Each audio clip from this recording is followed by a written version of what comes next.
Hello and welcome again to the Writer Review. This is Erik Writer, and this week we're going to be taking a look back at the 2001 comedy crime movie titled Super Troopers. Now, Super Troopers runs for 1 hour and 43 minutes long. It is directed by Chandrasekhar. He is one of the members of an elite comedy troupe known as Broken Lizard. It is produced by Richard Perello. The script was written by all five members of the Broken Lizard team. The score was done by Point 38 Special and The Unbend. The cinematography was done by Joaquin Baca Assay, and it was edited by J. Chandrasekhar, Kevin Heffernan, and Jacob Craycroft. And the stars of the movie are J. Chandrasekhar, Paul Soter, Steve Lemme, Erik Stolhanske, Kevin Heffernan, Brian Cox, Daniel Van Bargen, Marisa Coughlan, and Wonder Woman herself, the not Gal Gadot, although I would not have minded, but the original Wonder Woman from the 1970s TV series. That's right, I'm talking about Lynda Carter. Yes, that's right. Wonder Woman has now gone from a superhero to a governor of Vermont. She's come a long way now, hasn't she, huh? But I digress. Super Troopers has that feeling sort of like, a high school film project where you follow a few instructions and then you annex a few others, but still succeeds in maintaining its charm. In other words, this film has all the equipment and the idiosyncrasies to make a great film, even though the efforts in doing it seems rather half-assed. Effective. There were many times when I had my share of laughs,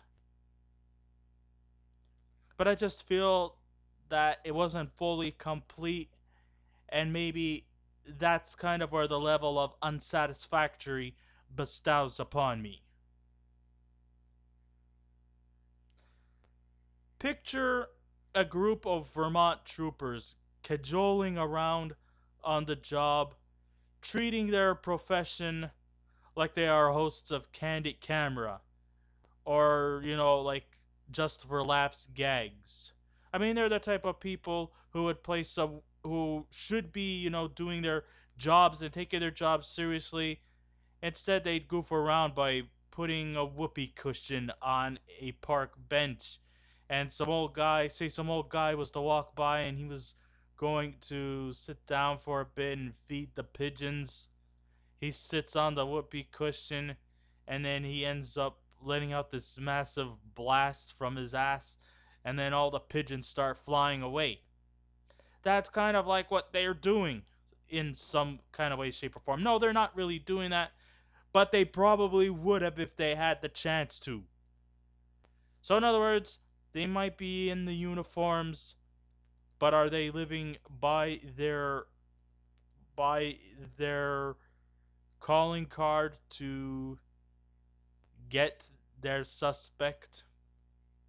I mean, they should be taking their job seriously, but instead they seem to take it very, very unprofessionally by way of contrast. And picture these troopers to feel like their ambitions are more lenient towards stand up comedy. And they thought that their training was by watching the box set of the Police Academy movies. Well, as you all know, to be a trooper, it takes more than just sitting down watching Police Academy movies. No. I mean, Police Academy is, surreal. It's funny. It's to suspend disbelief.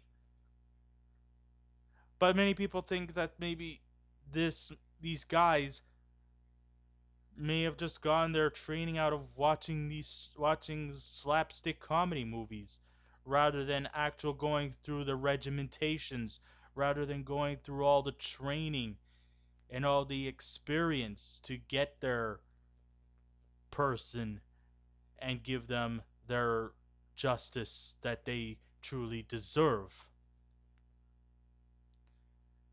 And that they are the leading protagonists. This is what this movie feels like. Set in a town called Spotbury, Vermont, where very little criminal activity happens, there is causes a bit of a rift between the state troopers under the leadership of Captain O'Hagan, played by Brian Cox, and the city police under the leadership of Chief O'Grady, played by Daniel Von Bargen. Of course, if you don't know, of course, everybody knows who Brian Cox is. I mean, he's a well-known veteran, long-time actor on the British stage. He was, of course, the original Hannibal Lecter in the 1986 movie Manhunter. That was the movie that got him notice. But he also has many, many years of theatrical experience, and he always seemed to come across as being typecast or playing unpleasant villainy characters. Here, he's kind of playing a bit of a fatherly type of character in O'Hagan. Daniel Van Bargen, the only other movie I kind of, well, not movie, TV series that I remember him from, he was Commandant Edwin Spangler from the TV series Malcolm in the Middle, because remember when Francis got sent to military school for discipline? Spangler did everything he could to make Francis's life a living hell, and in reverse. I mean, Spangler, he was this kind of borderline insane guy. He was the guy who also had kind of a hook for his hand. Like a prosthetic hook for a hand, so. And he also sported an eye patch, which truly kind of makes him off as the obvious villain. He was a cross between Captain Hook meets M. Bison from Street Fighters. That's how I picture Spangler.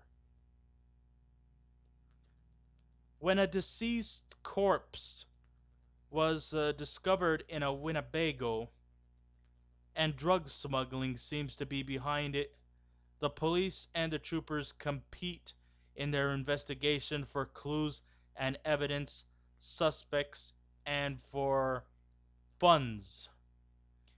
Because the state troopers, they are put under the radar of getting shut down by the budget-minded governor, Jessamine, played by Wonder Woman. I mean, Lynda Carter.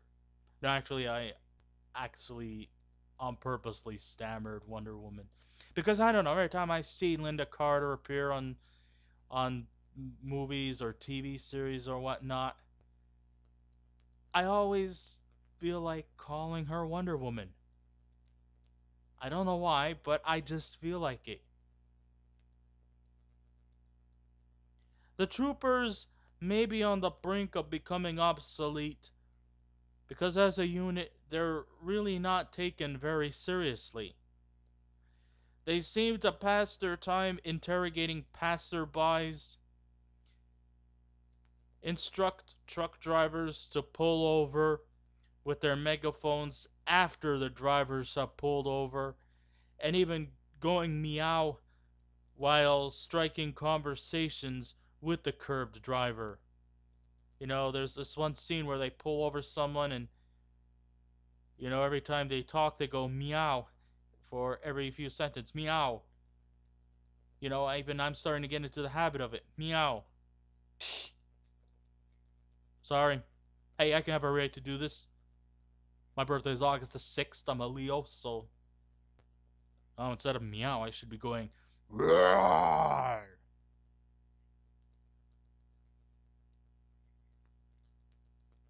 I'm a Leo. Face facts.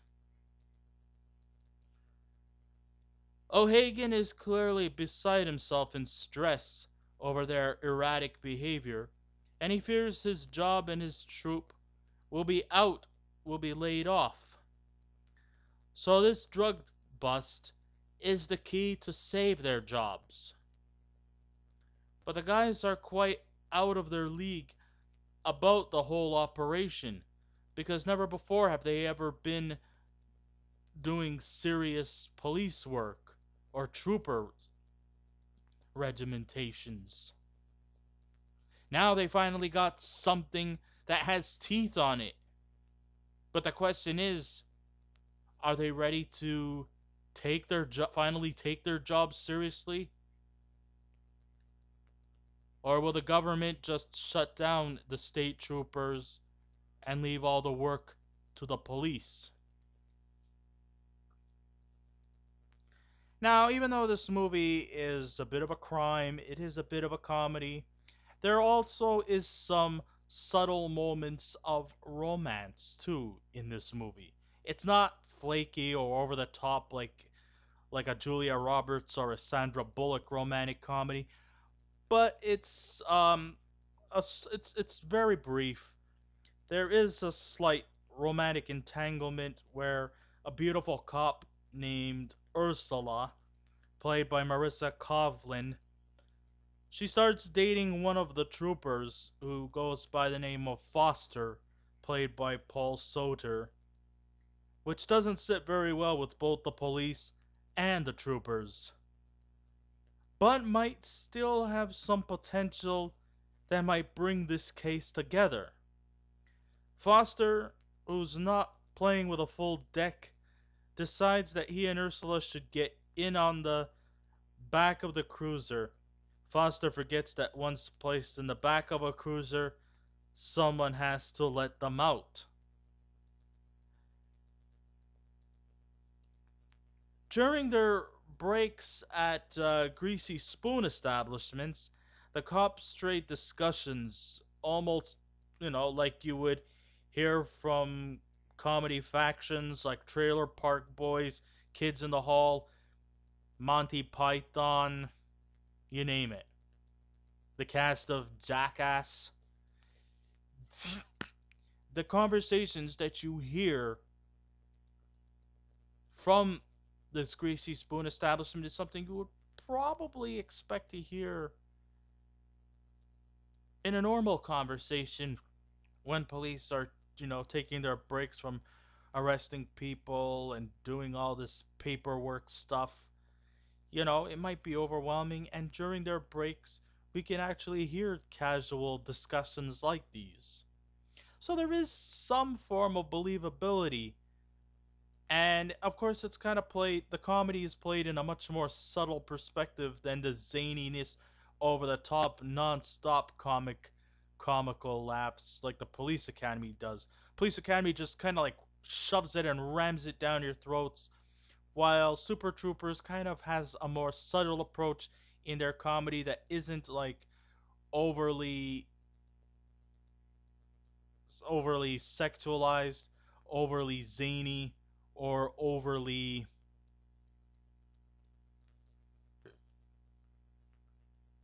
what other word can I say? Spectacular. It's played to a more subtle effect, pretty much more for like one-liners. It's not played for slapstick purposes, but more or less played for, petty goofiness. And I guess you could say it's got a little more believability to it than the Police Academy movies. And this is not to put down Police Academy. I enjoyed a lot of the Police Academy movies, especially during the eras of Steve Guttenberg as Mahoney. During those period of times, those are the best eras of the Police Academy type movies. But here, hey, I thought it was a much better effort to keep it subtle, to keep it more in focus, and not have to play for cheap laughs. and that's more effective. And you also have more believable characters. Sure, they do surreal, outrageous stuff, but not as overly done like in the Police Academy series.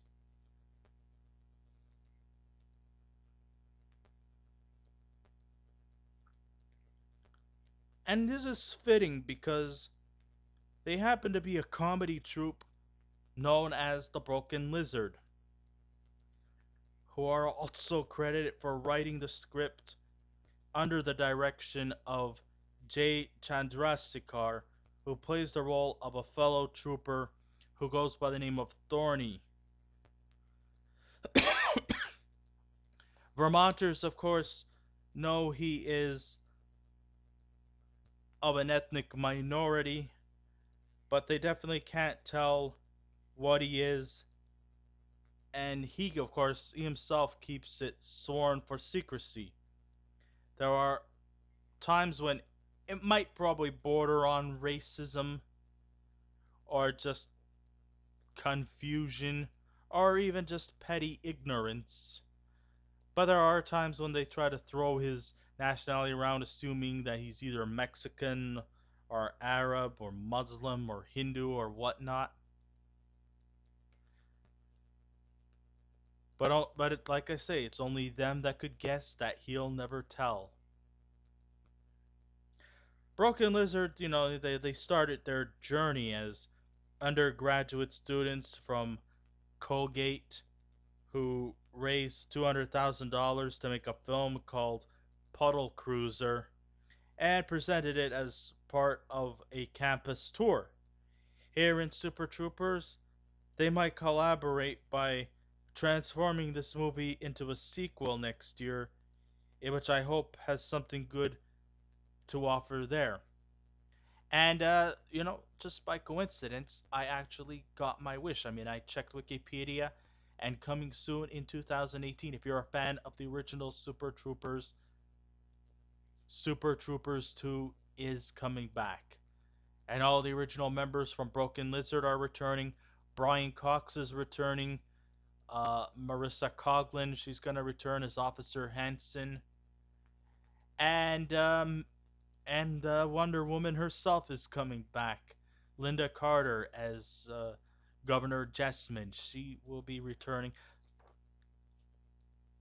And, let's hope it continues its progress just like it has done so far.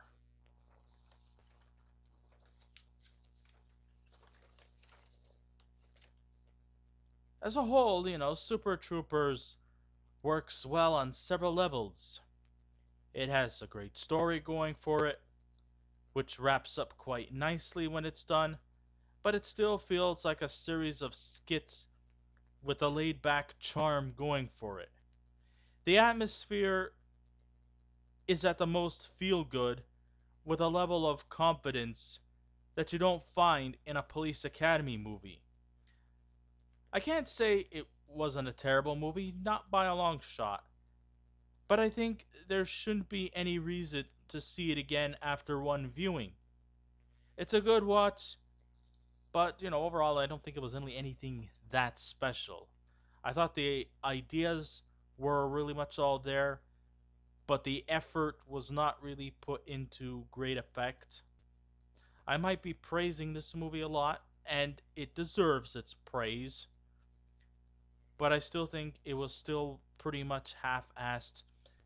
And I hope that if they do a sequel, and I would look forward to a sequel, I just hope that it adds something new to the story, and maybe through more work in delivery, maybe it might probably upstage the first Super Troopers. So, coming soon, 2018, to a theater near you, catch Super Troopers 2. In the meantime, after all said and done, if I was to give a scale out of 10, I would give the 2008 movie Super Troopers a 6.5. So I guess this ends my writer review. Thank you all for listening in. If you wish to subscribe to my channel, please feel free to do so. If you wish to leave a comment, go right ahead. Just remember, be kind, be courteous, and don't be rude. And I will be back again with another movie review. So until next time, this is Erik Writer saying keep watching those movies, and I will see you around. Goodbye.